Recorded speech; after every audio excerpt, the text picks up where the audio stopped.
Welcome once again friend. देखिए last lecture में हम लोगों ने ग्रेविटेशन के थियोरेटिकल पार्ट को पूरा कंप्लीट कर दिया। इसके साथ चलते हुए एक और चीज़ हम लोग ने की थी, वो ये है सॉल्व एग्जाम्पल स्टडी करना और साथ ही साथ फॉर्मूलेज रिवाइज करना।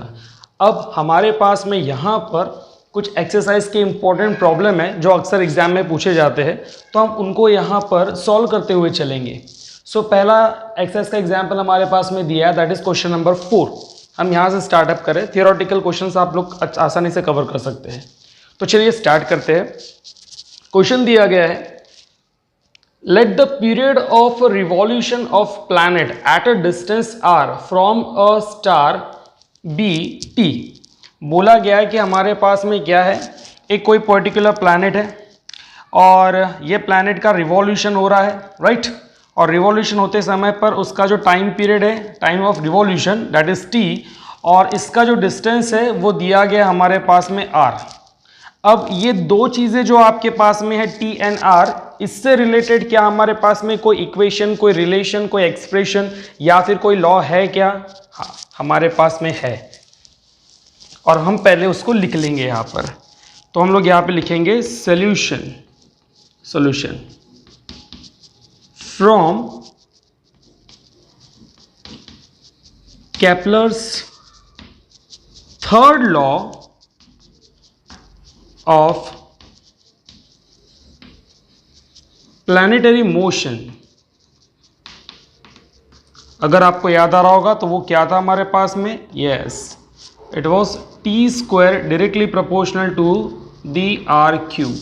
ये हमारे पास में रिलेशन था, राइट। अब इसके अकॉर्डिंग हमारे पास में कैपिटल आर है और क्या है? Capital T.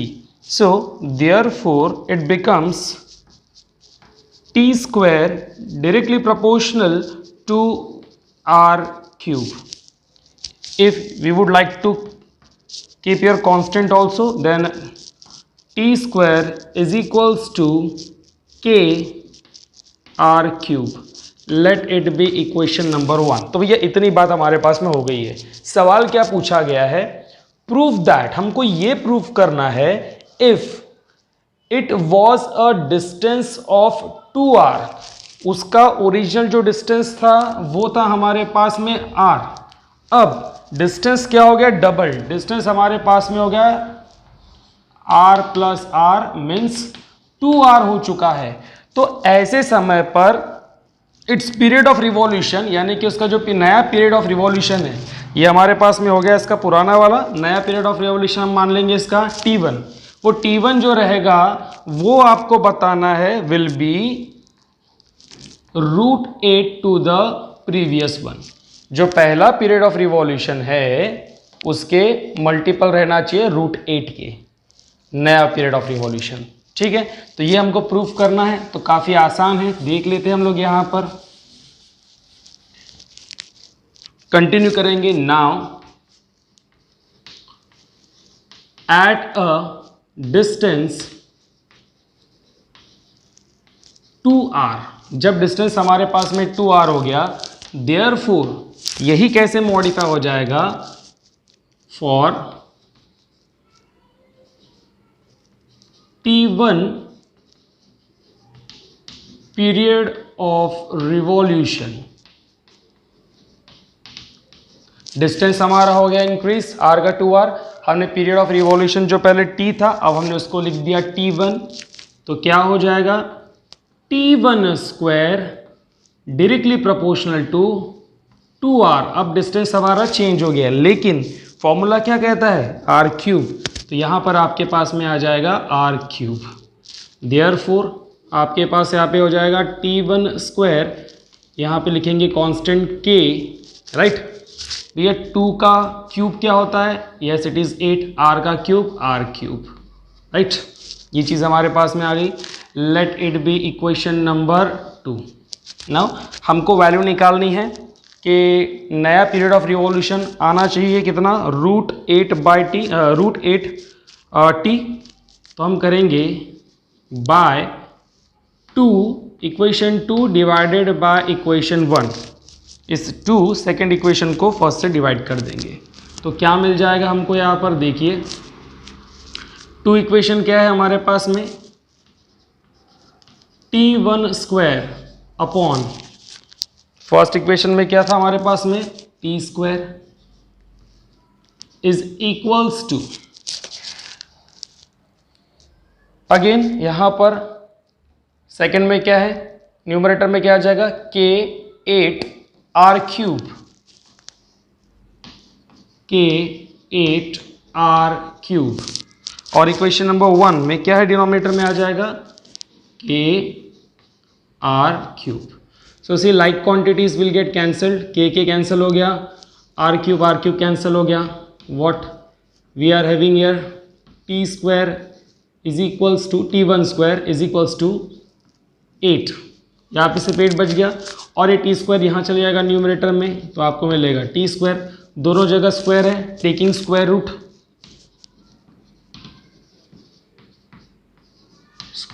Root to both the side, what we will get, t1 का स्क्वायर जो रहेगा हमारे पास में, इसका स्क्वायर रूट आ जाएगा t1 इज इक्वल्स टू 8 का स्क्वायर रूट नहीं होता, परफेक्ट स्क्वायर नहीं है, so root 8 and the last one t square का स्क्वायर रूट क्या आ जाएगा, सिर्फ t, and that is the required answer which we need to prove. ठीक है, आ गया हमारे पास में answer. So it's very simple problem. Next हम लोग मार्च करते हैं towards the next important question, question number 5, जिसके अंदर हमारे पास में a b c d e f and g इतने प्रॉब्लम्स हमको स्टडी करने हैं. तो हमने यहाँ पे पहले 2 लिखे, स्पेस कम है, इसके बाद हम बाकी कंटिन्यू करेंगे. तो पहला क्वेश्चन यहाँ पर आ जाता है क्वेश्चन नंबर 5 में, an object takes 5 seconds to reach the ground from a height of 5 metre on a planet, what is the value of g on the planet.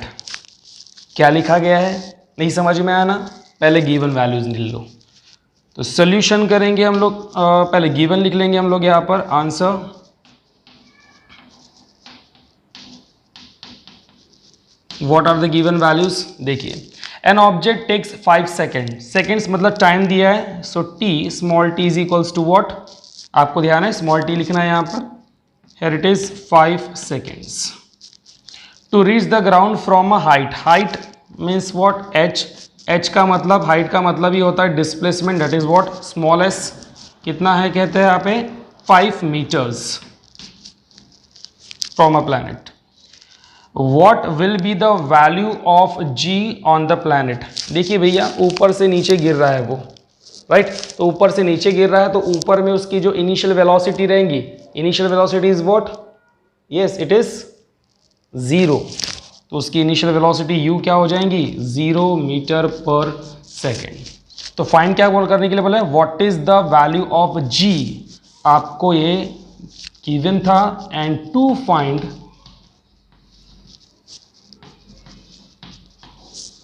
Is what, g find करना है.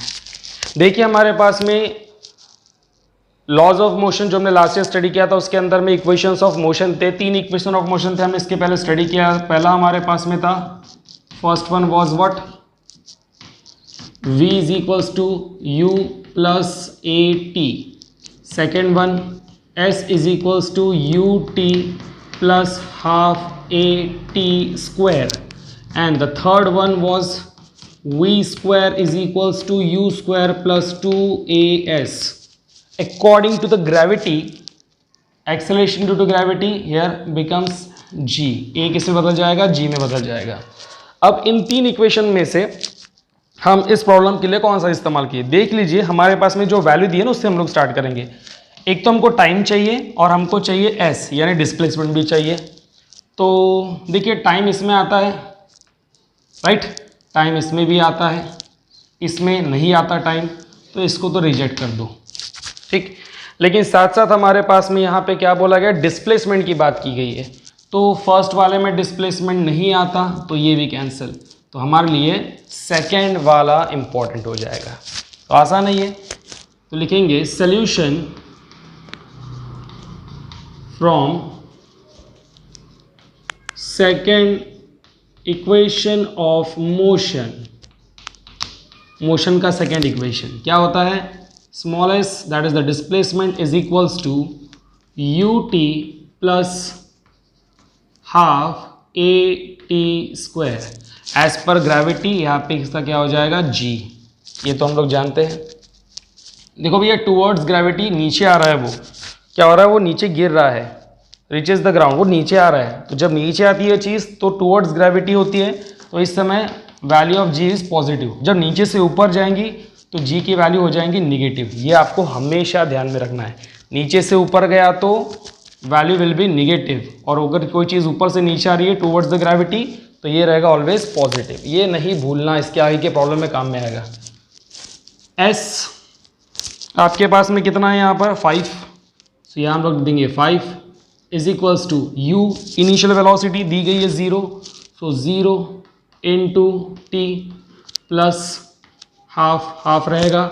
g की value तो हमको find करनी है by the way, तो g को as such रहने दीजिए, और t मीन्स टाइम कितना दिया गया है यहाँ पर 5 सेकेंड, 5 का स्क्वायर हो जाएगा, ठीक है। देयरफॉर 5 इज इक्वल्स टू, ये तो पूरा 0 हो गया, तो प्लस 1/2 g। 5 का स्क्वायर क्या होता है, ये होता है 5 into 5, right. 1 5 will get cancel. अब हमारे पास जो वैल्यू बच गई इसको अलग कर देते हैं, ये 2 इधर आ जाएगा न्यूमरेटर में, और ये जो 5 बचा हुआ है इक्वल टू के इधर आएगा न्यूमरेटर से डिनोमिनेटर में। समझ में आ रहा है आपको, ये 2 डिनोमिनेटर था, इक्वल टू के इधर साइड जाएगा तो न्यूमरेटर, 5 न्यूमरेटर में है, यहाँ से नीचे आएगा तो डिनोमिनेटर में, is equals to we are remain with here g। Divide कीजिए, कितना आएगा, बहुत आसान है, 0 पॉइंट लेना पड़ेगा, राइट, एंड 5 4 जा 20। सो g की वैल्यू का यूनिट होता है मीटर पर सेकेंड स्क्वायर यूनिट के साथ। ये हो गया आपका आंसर, है जी, काफ़ी ईजी है। तो चलिए इसके बाद जो नेक्स्ट है, ये वाला प्रॉब्लम हम लोग कर चुके हैं इसके पहले, बिल्कुल भी डिफिकल्ट नहीं है, आपको आता है ये सॉल्व करना। देखिए क्या दिया गया, radius of planet A is the half of the radius of planet B. दो प्लैनेट की बात हुई है, एक है हमारे पास में ए, दूसरा प्लैनेट है हमारे पास में बी। तो क्या बोला गया है, radius of planet A is half the radius of planet B. चलिए स्टार्ट कर देते हैं, हमको आता ही है, हमने किया इसके पहले लास्ट वीडियो लेक्चर्स में, थोड़ा सा आप वॉन्डर कीजिए, समझ में आ जाएगा। तो रेडियस ऑफ प्लैनेट ए, हम मान लेते हैं radius of planet A be R A, ठीक है, is means equals to half of the radius of planet B. Half of means multiplication, नहीं लिखा तो भी चलेगा, of radius of planet B. Radius of planet B के लिए हम लोग लिख देते आर बी, ठीक है। फिर क्या बोला गया, if the mass of A is M A, हमको दिया गया है कि प्लैनेट ए का मास है एम ए, लिखने की जरूरत नहीं है, यहाँ पे दिया गया है। What must be the mass of B, हमको फाइंड करना है, to find we need to find mass of planet B, mass of planet, so that the value of G on B, value of G यानी कि small G, gravity की जो value है B, is means equals to the half of that of value of A. Half of that of value of A मतलब value of जी के value of ए के half. ये आपके पास इतना गिवन कंडीशन है। फिर से एक बार देख लीजिए, रेडियस बोला गया है प्लैनेट ए का, वो प्लैनेट बी का हाफ है, और जो लास्ट में बोला गया है कि value of G on B मतलब G B is equals to half that of the value of A. Half value of A मतलब जी ए के हाफ है। ये हमारे पास में गिवन कंडीशन है, हमको ये निकालना है मास ऑफ प्लैनेट बी। ये भी सिंपल है सॉल्यूशन। ये बड़ी अच्छी कंडीशन है जो हमारे पास दी, हम इसका इस्तेमाल करेंगे। गिवन दैट, क्या दिया गया हमारे पास में, देखिए ये है, दैट इज, अच्छा एक काम कर लेते, थोड़ा सा जैसे हमने स्टडी किया वैसा स्टडी कर लेते इसको। वी नो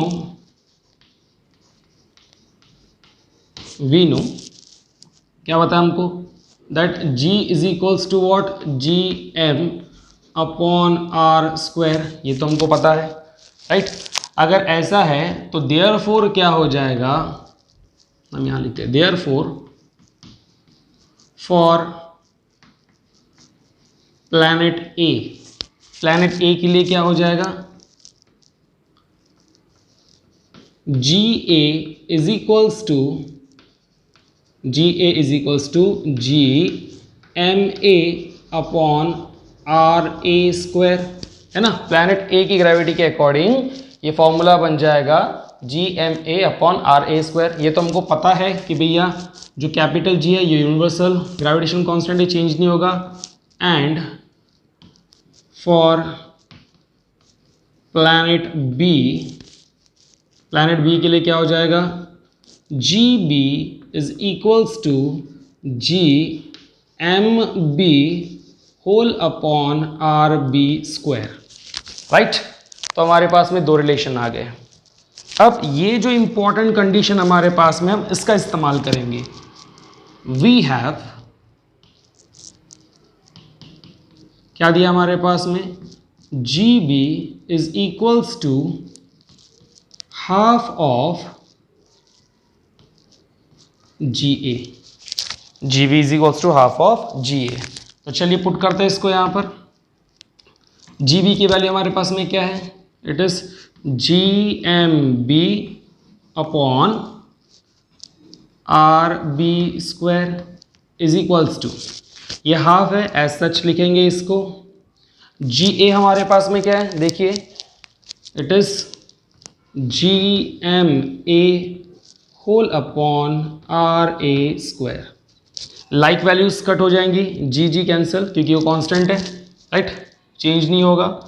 हमको निकालना है भैया एम बी को यही रहने दो। ये जो आर बी है वो यहाँ मल्टीप्लिकेशन में चले जाएगा न्यूमरेटर के। सो आपके पास रहेगा यहाँ पे हाफ, एज सच न्यूमरेटर में हमारे पास बचा है एम ए इंटू ये आर बी स्क्वायर जाएगा यहाँ पे। So R B square whole upon नीचे क्या रह जाएगा, आर ए स्क्वायर। अब वैल्यू सब्स्टिट्यूट करते हैं कि हमारे पास में जो आर ए है इसकी वैल्यू दी गई है, दैट इज आर ए यहाँ पर है, क्या वैल्यू दी है, हाफ ऑफ आर बी। तो यहाँ आपके पास आ जाएगा, ये एज सच रहेगा, न्यूमरेटर में भी कोई चेंज नहीं रहेगा, R B square, but R A in the place of RA what we need to write is half of RB.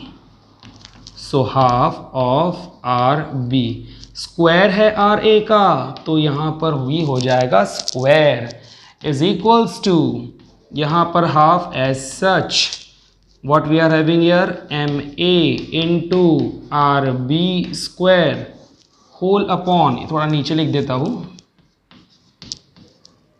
Whole upon भैया 1/2 का स्क्वायर कितना हो जाएगा, 1/4, और ये आर बी का square R B square. So like quantities again cut हो जाएंगी, R B square will get cancel, right. Then 2 1 * 2 and 2 2 * 4। So हमारे पास में बचा हुआ है क्या, एम ए अपॉन 1/2, है ना, 1/2 रह जाएगा यहाँ पे, 2 से कट होगा तो। अब ये 2 जो है आपको मैंने बताया था ये चला जाता है न्यूमरेटर में, so it becomes 2 times of, थोड़ा नीचे लिख देता हूँ, 2 टाइम्स ऑफ एम ए, और ये हमने वैल्यू किसकी निकाली है, बी। तो ऐसे में मास ऑफ प्लैनेट बी जिसकी ग्रेविटी प्लैनेट ए के ग्रेविटी के हाफ है, उसका मास हो जाएगा प्लैनेट ए के मास के double, 2 times of mass of planet A. Is that clear? इसे कंटिन्यू करते हैं हम लोग और इसके आगे के प्रॉब्लम सॉल्व करते हैं, तब तक आप इतना चेकआउट कर लीजिए।